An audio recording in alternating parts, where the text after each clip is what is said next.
브라질 해안에서 40km 떨어진 대서양에 아름다운 섬이 하나 있습니다. 쉽게 닿을 수 있으며 해안선은 끝이 없어 보이고 등반할 수 있는 가파른 바위, 생기가 넘치는 열대 녹지가 있어요. 하지만 이곳에는 호텔도 없고 그 많은 바위 위에서 하이킹을 하는 사람도, 바닷가에서 일몰을 보는 사람도, 또 해변에서 아이들이 모래성을 쌓는 것도 결코 볼 수 없습니다. 오래전에 사람들은 이 섬을 떠났고 아마 다시 돌아오지 않을 겁니다. 절대 마주치고 싶지 않은 동물이 이 섬을 점령한 지 오래되었거든요. 일하 다 퀘이마다 그란데 섬은 세계에서 독사가 가장 많이 밀집되어 있는 곳입니다. 아, 뱀이 살아있군요. 이곳은 지구상에서 가장 위험한 뱀 중 하나인 골든 랜스헤드 바이퍼의 유일한 자연 서식지입니다. 약 2,000에서 4,000 마리가 이 섬에 살고 있습니다. 이 섬에서는 90cm마다 한 마리씩 만날 수 있을 거라고 합니다. 생명보험 영업사원 같군요. 랜스헤드 바이퍼는 가장 가까운 본토 친척보다 3배에서 5배 더 강한 독을 가지고 있습니다. 먹이를 더 잘 먹을 수 있도록 진화를 하게 된 거예요. 이들의 유일한 먹이는 휴식을 위해 섬을 방문하는 새들입니다. 랜스헤드 바이퍼는 점심 식사를 위해 바위를 미끄러지듯 올라가야 합니다. 다른 뱀처럼 새를 기다리고 쫓을 순 없어요. 그래서 이들은 거의 즉각적으로 효과를 보이는 엄청난 독을 갖게 되었죠. 한 전설에 따르면 해적들이 이 뱀을 바다 한가운데에 갖다 놓은 것이라고 합니다. 보물을 숨길 장소를 찾고 있었던 거죠. 금 말이에요. 그 섬은 완벽한 조건이었습니다. 또한 침략자들로부터 보물을 보호하기 위해 무언가가 필요했죠. 그래서 뱀을 몇 마리 데려왔는데 이들이 빠르게 증식하게 되었어요. 보다 현실적인 설명은 인간이 아니라 해수면 상승 때문이라는 겁니다. 이 뱀섬은 예전에는 브라질 본토에 속했지만 약 11,000년 전에 해수면이 상승하며 바다가 브라질에서 이 섬을 고립시킨 것이죠. 이 섬에 갇힌 뱀들은 자신들을 괴롭힐 포식자가 없었기 때문에 번성할 수 있었습니다. 그리고 사람들이 시도했을 땐 그냥 좋게 끝나지 않았다고 해두죠. 또 다른 섬 전설은 바나나를 따라온 어부에 관한 이야기입니다. 그는 이곳에 독사가 있다는 것을 모른 채 식사에 올릴 새로운 음식을 생각하며 신이 나 있었습니다. 그 어부는 목숨을 걸고 물속으로 뛰어왔지만 배에 뛰어들기 전에 뱀에게 물렸습니다. 며칠 후 그의 배가 발견되었는데 그는 여행을 마치지 못했습니다. 뱀섬에는 오랫동안 사람이 살지 않았지만 1909년부터 1920년까지 몇 년 동안 사람이 살았다고 합니다. 등대직이 그의 아내 그리고 3명의 아이들이었어요. 그들의 임무는 섬의 사람들을 들이지 않는 것이었습니다. 다른 전설에 따르면 어느 날 밤 뱀이 창문을 통해 집 안으로 들어왔다고 합니다. 부모는 아이들을 데리고 보트로 도망치려 했습니다. 하지만 안타깝게도 뱀들이 더 빨랐죠. 가족 중 누구도 그 뱀으로부터 살아남지 못했습니다. 이제 등대는 자동화가 되었습니다. 해군이 등대가 잘 작동하는지를 확인하기 위해 정기적으로 이 섬을 방문하고 방문객들을 섬 가까이에 가지 못하게 막습니다. 이는 사람들의 안전과 심각한 멸종 위기종인 뱀 모두를 위한 것이죠. 몇몇 관광객들은 모험을 찾아 이 섬을 가보고 싶어 합니다. 혹은 랜스헤드 독사를 포획해서 1만 달러에서 3만 달러에 판매하는 밀수업자일 수도 있죠. 동물 수집가와 과학자들은 기꺼이 그 값을 지불할 거예요. 이 독이 심장 질환을 치료하는 데 도움이 된다는 소문이 있거든요. 과거에는 누군가가 뱀을 완전히 제거하고 농사를 짓기 위해 땅을 일구기 위해 섬에 불을 지르려고 한 적도 있었어요. 하지만 뱀에겐 중요한 임무가 있습니다.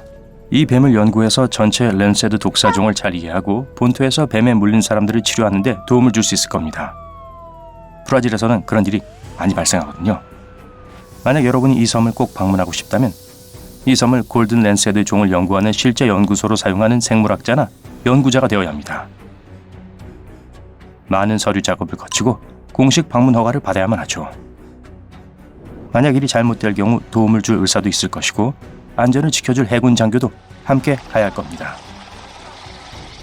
사람들이 뱀과 함께 공존하는 다른 곳도 있습니다. 우간다 빅토리아 호수에 있는 무삼부아 섬에는 2,000마리의 뱀이 살고 있고 사람은 100명도 채 되지 않습니다. 비율로 따지면 한 사람당 바위 비단뱀, 코브라, 독사 등 20마리 이상의 뱀이 살고 있다는 거예요. 사람들의 집에서도 뱀을 찾을 수 있어요. 때때로 뱀은 동네 사람들과 침대를 함께 씁니다. 사람들은 착한 영혼들이 뱀으로 변해 이 섬을 고향으로 삼아 지내는 것이라고 믿고 있습니다. 사람은 여기에서 손님일 뿐이고 절대로 뱀들을 해치지 말아야 합니다. 베개 아래에서 코브라를 발견하더라도 도와달라고 소리 질러서는 안 됩니다. 행운을 겁주어 쫓아내는 거니까요. 그리고 만약 여러분이 뱀을 다치게 한다면 가방을 싸고 영원히 섬을 떠날 준비를 합니다. 섬에는 또한 모니터 도마뱀도 있습니다. 이 도마뱀은 동네 주민들과 함께 평화롭게 삽니다. 주로 새알을 먹고 살며 먼저 여러분을 공격하지 않습니다. 노스 센티널 섬의 진짜 위험은 뱀이 아니라 사람입니다.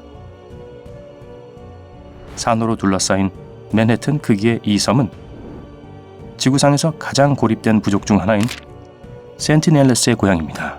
이곳은 낯선 사람을 전혀 환영하지 않는 수렵 채집 사회입니다. 안전했던 유일한 외부 방문은 1967년에 이루어졌습니다.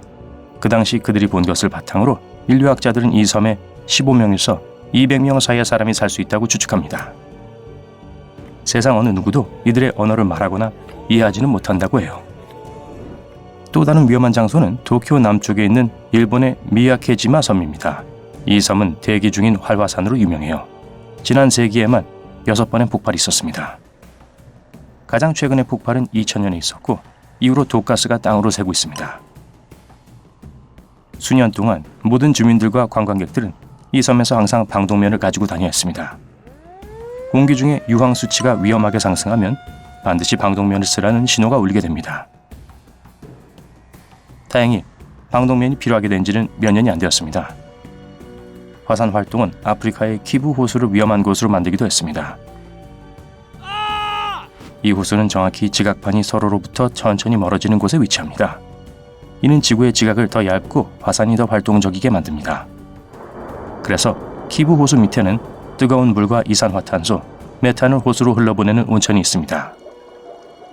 호수에 사는 미생물은 더 많은 메탄을 생산합니다.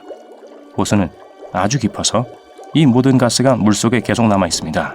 이 혼합물은 일반 호수물보다 밀도가 높습니다. 그래서 이 호수에는 독특한 층들이 있어요. 그리고 그 안에 갇힌 모든 가스들이 새어나올 수 있기 때문에 기분은 위험합니다. 그건 재앙이 될 거예요.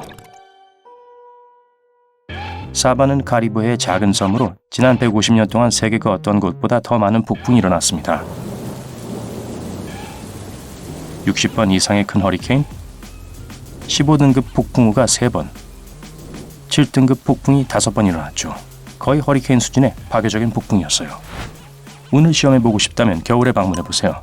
폭풍을 목격할 가능성은 적겠지만 착륙은 여전히 긴장될 겁니다. 사바에는 또한 지구상에서 가장 짧고 위험한 활주로 중 하나가 있는데요.